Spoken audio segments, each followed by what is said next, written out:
It's Robert Earl out here at the Eco Ranch in far west Texas. Cascade the Wonder Dog's nowhere to be found because I got a hammer. And he says that's my cue to disappear. But you caught me doing something and I thought I'd tell you about it. I paused for a second because the roosters are still crowing. I didn't kill them all. I just killed 24 of them. So the 8 that remain are still going to announce their territory. At any rate, you caught me straightening nails. Now, I was just going to straighten the nails and then shoot this little video, and I thought, let me explain something to you guys. How many times have you been dismantling something and pulled nails out or had nails that you've taken out from something and you just toss them, throw them in the trash or whatever? Well, I learned something, 15 years ago or so, maybe longer, from Debbie's father. Debbie's dad taught me a lot of the things I know about carpentry. Now, he taught me to be meticulous. He didn't teach me the basics, I already knew that, but he taught me how to be meticulous, and he showed me a lot of cool tricks. And this is one of Conrad's cool tricks. There we go. Conrad's cool trick. That's a good title. I think I'll title it that.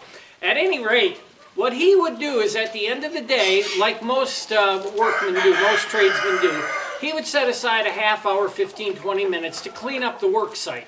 So he cleaned up the job site, and he always picked up the bent nails, put them in a jar. Why the hell do you do that? Well, he was cleaning it up. So when we moved out here, and I don't know if you've seen the video of the early days of the Eco Ranch, but we moved out here like so many people. I thought I had everything I needed to go ahead and build the first building. I think I had 10 pounds of nails with me. I had all sorts, maybe I had 20, I don't know. I had a lot of new nails, and I had a lot of everything I needed. Well, I worked and worked and worked, and sure enough, after 6 days, and it took me 7 to do that building, after 6 days, guess who ran out of nails? On a Sunday. Well, the hardware store in Terlingo wasn't open on Sunday. The big box store, our McCoy's store, they weren't open on Sunday, so I was out of work. But I had a coffee can, one of them big ones, completely full of bent nails. I spent about 2 hours straightening those bent nails and finished the job using those bent nails, and I used every one of them. There was probably 8 or 9 bent nails in there. So, moral of the story, if you are pulling out nails and you've got bent nails, have yourself a coffee can, a jar, whatever you use, an empty oatmeal canister. You don't even have to straighten them. Put those bent nails in there. You'll straighten them when you need them, believe me. So I needed 32 nails. I only had 9 new ones here. I straightened 32. I've still got about 132 left that I could straighten. And that's going to be for the project that's going to be the crux of this video today. We're going to be doing some work on agriculture for a change. And the reason is, been a little bit rough for money the last couple of months, and I flat ran out of Portland. I haven't got money to buy Portland and won't have it for 10 more days. So I'm doing some of the $1.5 million other jobs that don't require Portland, and one of them is working with our water vegetable garden. And that's what we're going to show you right now. But first, I've got to build a frame because around here you don't put the chickens in, they are out. What you have to do is keep the chickens out, and that's what we're going to do. I'll show you in a few minutes. Let me build this thing. Okay, so continuing with the project, I'm ready to put the finishing touches on it. Now, this is going to be an example of redneck rigging. I've taken stuff I'm not using, some spare parts, a lot of firewood, put it together to make what I call a poultry exclusion device. And of course, it's supposed to exclude the poultry. Let me show you what I'm excluding the poultry from right here, and I'll show you another one I made a few days ago. So down here in this tiny little horse trough, what we have are water chestnuts. About six of those coming up. And the things with the forked leaves, let's zoom in on them. Those are called kangkong or water spinach. Now in several states, These are classified as an invasive species. We're not in any danger here, number one, because they're going to be contained, and number two, we're in the middle of the desert, and kangkong, or water spinach, along with water chestnuts, they need water, and there isn't any in the desert. Now, these water chestnuts, these are the variety that you would get in a Chinese restaurant, or if you bought a can of water chestnuts. So they're not the invasive ones they're dealing with also on the East Coast. But anyway, the goal is to enclose this. I'll pull that pipe out because I no longer need it. Enclose this in a way to keep the chickens out, but to let the water chestnuts and the kangkong grow up. They'll grow up much higher than the top of this.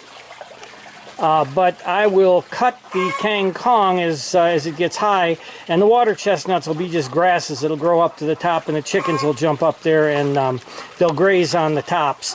So let me get to work, and I'll show you when I'm done. Okay, so as far as I go and what I do, that wasn't much of a project. I've got this done. I've just got it skinned in the chicken wire to keep the chickens out. And it should work just fine. Plenty of room for the water chestnuts to grow, plenty of room for the kangkong to grow up, and that's the end of that. But you can see, I believe, just off this way a little bit, you can begin to see the other chicken exclusion device I had to build. And I want to show you that, and I'll talk a little bit about the water plants right now. Now, with my back to the outdoor kitchen, I'm in the barbecue patio of the outdoor kitchen. That's where I decided to put this. And what I had was another horse trough that we weren't going to be using, and I thought I would make something pretty cool out of it. But let me tell you about the chicken exclusion device first. The chicken exclusion device, again, it's all made out of just scraps, just stuff that's laying around, mainly firewood.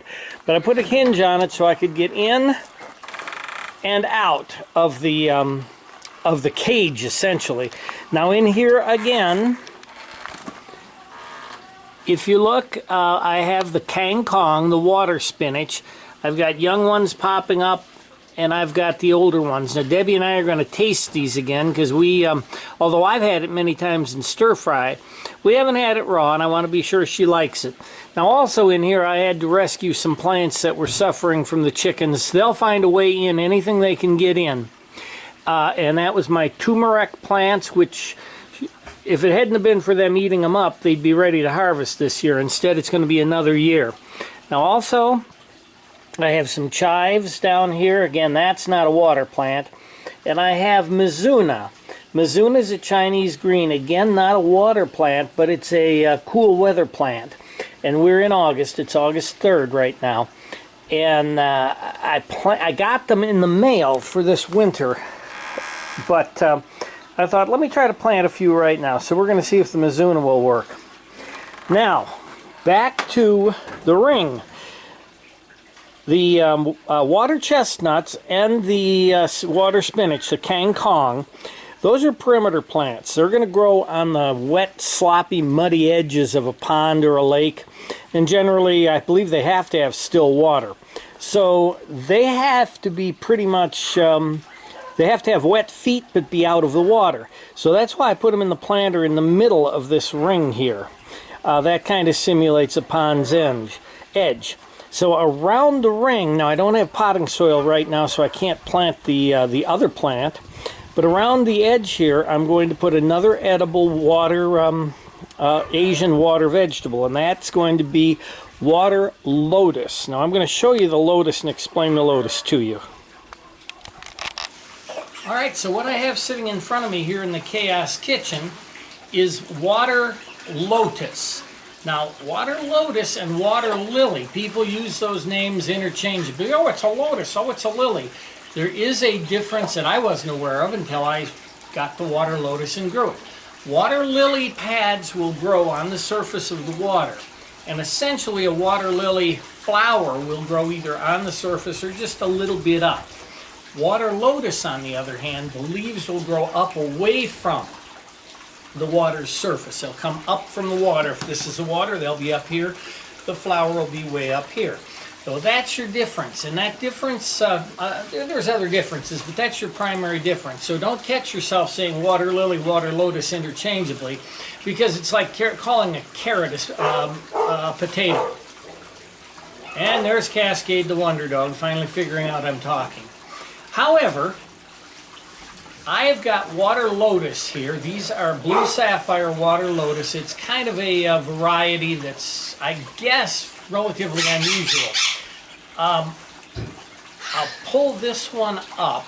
I've got several that are growing. I believe we've got 7 that are growing. There's the seed. You can see it growing from the bottom. There are no real roots yet. What you're seeing is a lily pad coming up. And these are almost ready to plant. You should be waiting for the root to come up, according to what I've seen. Now, if you're interested in water lotus or water lily, I'm not going to become an instant expert on it. This is something I'm learning about. There are literally 100 nice videos about growing water lotus or water lily, and I studied them. You study them too. But you can follow certainly the growth of ours here in the pond, and as we move into the greenhouse, hopefully this winter. But I did want to show them to you now. They're about 8 days, probably 8 days old. We're starting to get a lily pad on the outside here. They're really ready to plant. And I should plant them in there, except that they did say to use a darker soil. Now what I've got in there is really river sand. So river sand, water lily, why not? Or water lotus. See, I did it. Now another thing about water lotus, it's edible. All of the plant is edible. The leaves, the stalks, the seeds, and the leaf stalk seeds. Oh, and the root. It grows a tuber, a rhizome, a big fat. Sometimes a rhizome can be about that big around from what I've seen. That rhizome, if they cut it, if you've eaten in a lot of Asian foods, if they cut it, that rhizome is going to look like a little honeycomb. In fact, it looks a lot like honeycomb cereal, if you remember that cereal. And it's sauteed. It has a nice mild flavor. It's really quite good. And that's what I'm growing it for, is so that I can get some of the rhizomes to eat and for the beauty. Debbie's decided that she really likes these, so we're going to grow several different varieties of them in the greenhouse water feature. And I want to show you a little bit about where the water feature is going to go, even though we're just beginning to dig on it. So let me get behind the camera again and show you that. All right, we are out here at what will be the entrance to the greenhouse. Walking through the door, we're now into the greenhouse. Now, I'd mentioned in a previous video that our first workaway student, Takuma, who came to us from Japan, I had told him we need to dig and screen dirt, and I told him about the layer of beautiful sand and river sand that we had.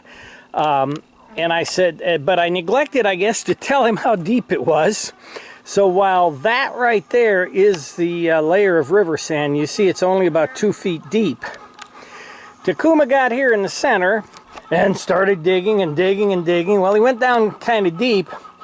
Hey, I mentioned in a previous video, that makes a pretty nice start to a water feature. So I'm going to go ahead and work down here to the back of the greenhouse using this pile up, because the pile's got to be moved anyway. We're going to make it a big water feature, because we are going to, after all, go into aquaponics. So we're going to make it a big water feature. Now this end here will be where the fish are. Then we'll have a little channel where water actually moves through with plants around it. And then I'm going to have a still water area where we're going to have the water vegetables and the lotuses and perhaps even some lilies. And that will take up, roughly a quarter of the greenhouse. The reason for that, of course, is we're in the desert and we need humidity in the greenhouse to make things grow, and what better way to have humidity than to have a nice water feature. So we're going to have the water feature there, and I decided to run the greenhouse from where where you see I've started the wall there, all the way back here to the back of the, that's the hay barn in green. That's a little over 60 feet back there, coming around to the corner here where that corner post is, which again is pretty close to 60 feet. So 6 times 6, 3,600 square feet thereabouts. and we're going to put the little water cistern in there. But I thought I'd show you where the water feature is going to go and the reason why I'm starting with my water plants right now. We are able, I've got enough lumber here to go ahead and at least start to bring that that section of the roof this way. Now, like I said, we ran out of money, so we ran out of Portland, and money's going to be tight for the for buying the lumber as well. So if you like the videos that we do and the vlogs and you want to see more of them, help me work a little bit more. If you've got a few extra dollars, send me some money for Portland as a donation to build the Eco Ranch, and also for lumber to bring the roof across. I've got the 4x4s to build the roof across. What I need are the 2x6x20s is what I need to continue this across. And I also need some 2x8x20s. If you got a few extra dollars, send them here. If you don't, please keep watching. We'll get there eventually, I promise you. So I thought I'd show you that and pretty much wind this up, I guess. Well, if you can see me way back here, I thought I'd finish this up from back in the Moringa Forest. Yes, the Moringa Forest is here again. We didn't plant a single tree this year. Every one of these trees came back from the roots from last year. So the zone we're in, which is 8B, they will die back. They are going to die back from the frost, but they will come back from the roots even without any mulch or protection. This year we are going to mulch the roots and have them come back. I'm also doing something a little different this year. I'm actually cutting the tops of them, taking the shoots off, and the shoots are delicious. The shoots taste like a very, very, very mild asparagus. Taking the shoots off and eating them, keeping the trees low so we've got plenty of leaves to take and use for as a vegetable. Now we're having a little bit of a struggle with some of these. That temperature, this was a normal year, nothing to do with global warming or man-made climate disruption, but we just had a normal year where it was quite hot, and I'm not so sure whether I dropped the ball on the water or I don't know. But at any rate, these few in here aren't doing real well. They are blooming. We have a few pods, but not many pods on them. Just thought I'd show you the moringas. They are a delicious addition to your diet. Whether you use the leaves or whether you break off. Now I know you can't see the shoots. You look down right in here, you would just cut this off right where my fingers are there and eat that whole thing. Just cut it into bite-sized pieces and eat that whole thing. Tastes wonderful. We'll get into that in a separate video about the moringas themselves, because I do have a Facebook group called Growing Moringa Trees. If you're interested in moringa, or if you know more than I do about moringa, which doesn't take much, join that group and impart your knowledge on us. Now, you might ask, okay, wait a minute, whoa, what's going on? You said you weren't going to jump around anymore. You got a turret started, you're working on the bathroom, now you're back into the plants in the greenhouse. What's going on? Well, what's going on is just simply this. I constantly worry about our diet. I've worried about my diet since I was 17 years old, and that's probably at least half the reason why I'm standing here at 64, because I've watched my diet. So I'm a little concerned. We aren't getting good vegetables. They're getting worse. They're getting more expensive. So I want to get the food growing. I do want to get the house going, but the problem right now was that the summer was so hot that I was concerned the mortar and concrete were drying so fast. I was concerned about structural strength in them. So I pretty much stopped anyway out just in the sun, for example, where the turret is. Now I can work in the shade areas if I had Portland, but I can't.